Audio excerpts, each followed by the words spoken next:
I try to remind myself that the worst must be behind us.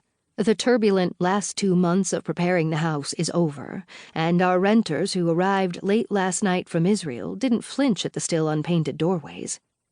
Yet I can't quite quell the rising certainty that moving to a foreign country is beyond stupid. I struggled to remember why I ever thought this was a good idea. What is adventure compared to this sense of impending doom? I order myself to just focus on the car ride to the airport. As Nicholas, Sienna, and Gabe pile into the rented van, Keith adjusts the mirrors and announces, "Okay, this is going to be a long journey. Someone is going to throw up, and someone is going to cry, and someone is going to yell. Our job is to roll with it." Everyone laughs, the first time we've all laughed together in weeks, and all of a sudden it feels just our being gathered in one place, like a mini vacation. My breathing slows, but I still flirt with the image of our plane drifting into the airless reaches of the galaxy. 10 minutes north of Charlottesville, the cat vomits. That she beat Sienna to it is a surprise, but not as surprising as our other cat's gift. In her caterwauling hysteria, she expresses a foul, musky liquid, which drips out of her carrier and nauseates us to the point of incoherence. Gabe waits until the cats are safely delivered onto the plane before he reports that he feels sick. His fever crests over the Atlantic, and I hold him while he shivers and mutters. I can't sleep. Instead, my mind casts back to 5 years ago when Keith and I decided to move abroad for a year.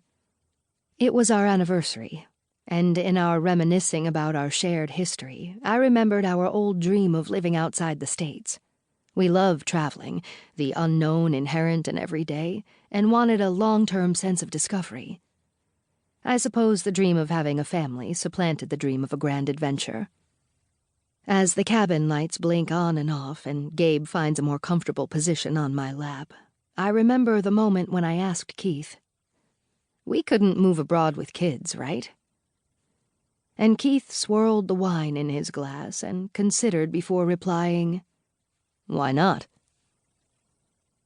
Immediately, the air between us became charged with possibility. How? When? Where? More quickly than I would have imagined, we sketched out a plan. In 5 years, we could complete the renovations and save enough money to take a year off. My flashback is broken by Gabe thrashing and throwing his arm over my shoulder, and Nicholas peering over the seat in front of us to make sure his brother is okay. This sickness feels inauspicious, though it makes me grateful that we chose to go to Europe, a known destination.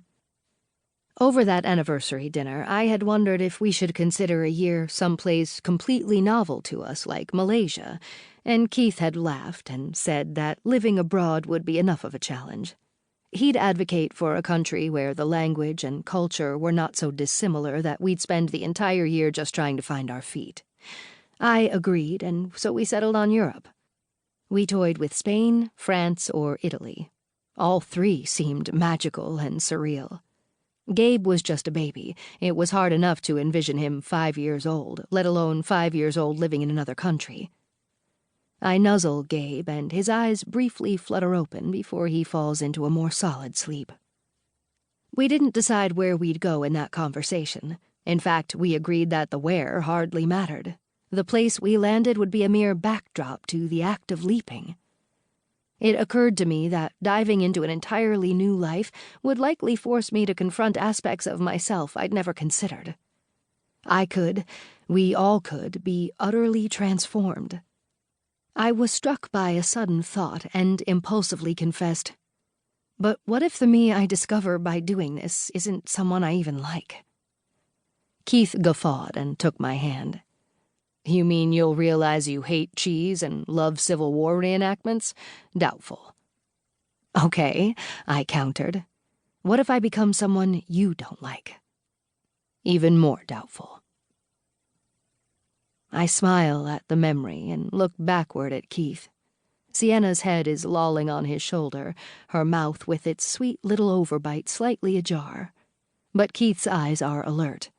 He reaches to touch my disheveled hair.